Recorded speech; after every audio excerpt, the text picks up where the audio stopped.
राधे राधे, जय श्री कृष्णा। आज मैं आपको कार्तिक में सुनी जाने वाली एक पौराणिक कहानी सुनाने जा रही हूँ। अगर आप कार्तिक स्नान और व्रत करते हैं तो आपको कहानी ज़रूर सुननी चाहिए। इससे स्नान और व्रत के साथ में कहानी सुनने का बहुत पुण्य फल मिलता है। और अगर आपको कहानी अच्छी लगे तो कमेंट बॉक्स में जय हो राधा दामोदर जी की ज़रूर लिखें। धन्यवाद। पौराणिक कहानी इस प्रकार है। अयोध्या नगरी में एक ब्राह्मण पति पत्नी अपने इकलौते पुत्र के साथ रहते थे। ब्राह्मण पति पत्नी बहुत धार्मिक प्रवृत्ति के थे। वे हर साल कार्तिक स्नान और व्रत करते थे। हर महीने की दोनों एकादशी का उपवास रखते थे। उनके घर यजमानों के यहाँ से रोज सीधा आया करता था। सीधे में उनके पास आटा, दाल, चीनी, तेल, गुड़ इत्यादि उनके घर आ जाया करता था।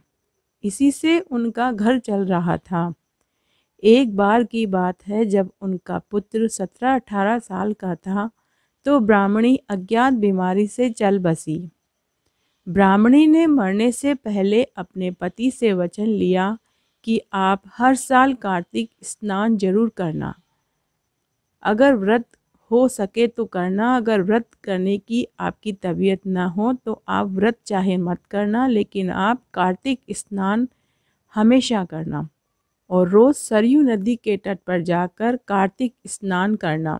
इस तरह 2-3 साल निकल गए। फिर एक दिन उनके बेटे की शादी का रिश्ता आया। बेटे की शादी धूमधाम से हुई और नई बहू घर आई। नई बहू के आने के बाद जब कार्तिक का महीना आया तो ब्राह्मण ने अपने बेटे की बहू से कहा कि बहू, कल से कार्तिक का महीना लगने वाला है। मैं कार्तिक स्नान और व्रत करूँगा। तुम मुझे दिन में 2-3 बार चाय बनाकर दे देना और एक बार फल दे देना, और शाम को बिना प्याज लहसुन का खाना बना देना। फिर ब्राह्मण ने कार्तिक स्नान और व्रत करना शुरू कर दिया। जब 7-8 दिन निकल गए तो बहू बार बार चाय बनाने से परेशान हो गई। उसने अपने ससुर से कहा कि पिताजी, आप इस उम्र में क्यों व्रत करते हो? तब उसके ससुर ने कहा कि मैंने अपनी मरती हुई पत्नी को वचन दिया था कि मैं जब तक जीवित रहूँगा कार्तिक स्नान और व्रत करूँगा। तब बहू ने कहा कि आपने पूरी उम्र कार्तिक स्नान और व्रत किया, आपको इसका क्या फल मिला? मैंने तो आपके इस घर में गरीबी ही देखी है। अगर ऐसा है तो आप अपने कार्तिक का पुण्य बेचकर कुछ धन ही ले आओ, ताकि कुछ समय तो अच्छे से निकल जाए। ब्राह्मण को यह बात अंदर तक लग गई। ब्राह्मण बड़ा दुखी हुआ और वह घर छोड़ देता है। चलते चलते रास्ते में उसे एक सुंदर युवक मिला। उस युवक ने पूछा कि हे ब्राह्मण देव, आप कहाँ जा रहे हैं? ब्राह्मण ने कहा कि बेटा, मेरी बहू ने कहा कि कार्तिक व्रत करना छोड़ दो, और अगर मैंने कार्तिक व्रत करना छोड़ दिया तो मैं जीवित नहीं रह पाऊंगा, और अगर करता हूँ तो बहू कहती है कि कार्तिक का पुण्य बेच दो। ये दोनों ही मेरे लिए मरणासन जैसा है। ना तो मैं व्रत करना छोड़ सकता हूँ और ना ही मैं कार्तिक का पुण्य बेच सकता हूँ। फिर उस युवक ने कहा कि हे ब्राह्मण देव, अब आप क्या करोगे? ब्राह्मण कुछ देर सोचकर बोला, मैं अपने कार्तिक का पुण्य बेचकर जो मिलेगा वो अपनी बहू को दे दूंगा। तब वह युवक बोला कि हे ब्राह्मण देव, मैं छोटा हूँ लेकिन मैं आपको एक राय देता हूँ। जैसा मैं कहूँ आप वैसा ही करना। इस नगरी में बहुत बड़े बड़े राजा महाराजा रहते हैं। आप उनको अपना कार्तिक का पुण्य बेच दीजिए और आप आवाज़ लगाइए, चैत्र, बैसाख, ज्येष्ठ, आषाढ़, सावन, भादवा, आश्विन, कार्तिक, मिंगसर, पौष, माघ, फागुन, ये सभी 12 मासों में कार्तिक महीना पवित्र है। 12 मासों का आसरा कार्तिक का पुण्य खरीद लो। 12 मासों का आसरा कार्तिक का पुण्य खरीद लो। आपके द्वार एक ब्राह्मण आया है, 12 महीनों का आसरा, कार्तिक का पुण्य खरीद लो, आप इस प्रकार आवाज़ लगाइए। और वह युवक अंतर्ध्यान हो गया। 12 मासों का आसरा, कार्तिक का पुण्य खरीद लो। ब्राह्मण थोड़ा आगे जाकर आवाज़ लगाने लगा। ब्राह्मण कुछ सोचकर वापस पीछे मुड़कर उस युवक से कुछ पूछने के लिए मुड़ता है तो वहाँ उसे कोई युवक दिखाई नहीं देता। ब्राह्मण समझ जाता है कि वह युवक कोई और नहीं, स्वयं विष्णु भगवान थे। तब ब्राह्मण उस नगरी में हर गली में जोर जोर से आवाज़ लगाता है, 12 मासों का आसरा, कार्तिक का पुण्य खरीद लो, आपके द्वार एक ब्राह्मण आया है। इस तरह वह जोर जोर से आवाज़ लगाता है। ब्राह्मण की इस आवाज़ को एक राजा ने सुना तो उन्होंने अपने एक पहरेदार को भेजकर ब्राह्मण को अपने महल में बुलवाया।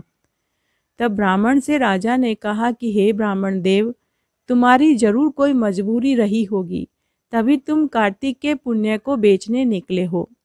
मैं तुम्हारे कार्तिक के पुण्य को खरीदना चाहता हूँ, तो तुम बताओ कितनी स्वर्ण मुद्राओं में अपने कार्तिक का पुण्य बेचोगे।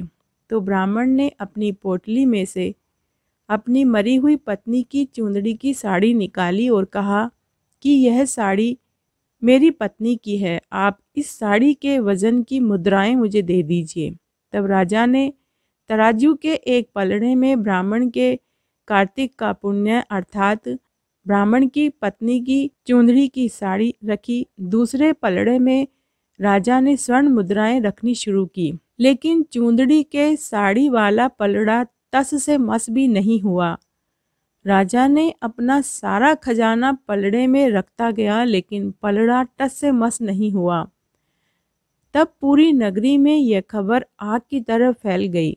पूरी नगरी यह दृश्य देखने के लिए राजा के महल में पहुंच गई। जब ब्राह्मण के बेटा बहू को पता चला तो वो दोनों भी राजा के महल में पहुंच गए।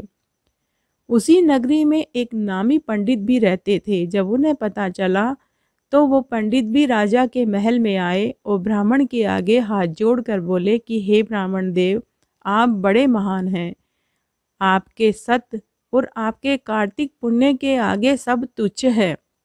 तब उस पंडित ने चुंदड़ी की साड़ी वाले पलड़े में एक तुलसी का पत्ता रखा तो पलड़ा भारी हो गया। पूरी नगरी ने कार्तिक के महत्व को जाना। ब्राह्मण के बेटे की बहू ने अपनी गलती की क्षमा मांगी और अपने ससुर को वापस घर चलने के लिए कहा और अपनी सास की चुंदड़ी की साड़ी को उठाकर अपने सीने से लगा लिया। राजा ने ब्राह्मण को खूब सारा धन दिया। जब ब्राह्मण अपने घर वापस आया तो उसका घर एक सुंदर मकान में बदल चुका था। उसके घर अन्न धन के भंडार भर गए। राजा ने पूरी नगरी में ढिंढोरा पिटवाया कि पूरी नगरी सुख समृद्धि और मोक्ष के लिए कार्तिक स्नान और व्रत करे। खुद राजा ने भी अपनी रानी के साथ कार्तिक स्नान और व्रत करने का संकल्प लिया। उसी रात्रि को ब्राह्मण ने उसी सुंदर युवक को स्वप्न में देखा जो 4 भुजाधारी, नेत्र विशाल, पीला पीतांबर पहने हुए, गले में वैजंती माला धारण किए हुए, हाथ में चक्र लिए हुए साक्षात ब्राह्मण को दर्शन दिए। ब्राह्मण समझ गया कि रास्ते में जो युवक मिला था वह स्वयं विष्णु भगवान थे। तो हे भगवान, जैसे आपने ब्राह्मण को खुश किया, उसका घर अन्न धन के भंडार से भर दिया, वैसे सबके भरना, कहने वाले को, सुनने वाले को और हुकारा भरने वाले को। घटती हो तो पूरी हो, पूरी हो तो परवान चढ़े, भूले बिसरे नाम तेरे भंडार में भरे। धन्यवाद।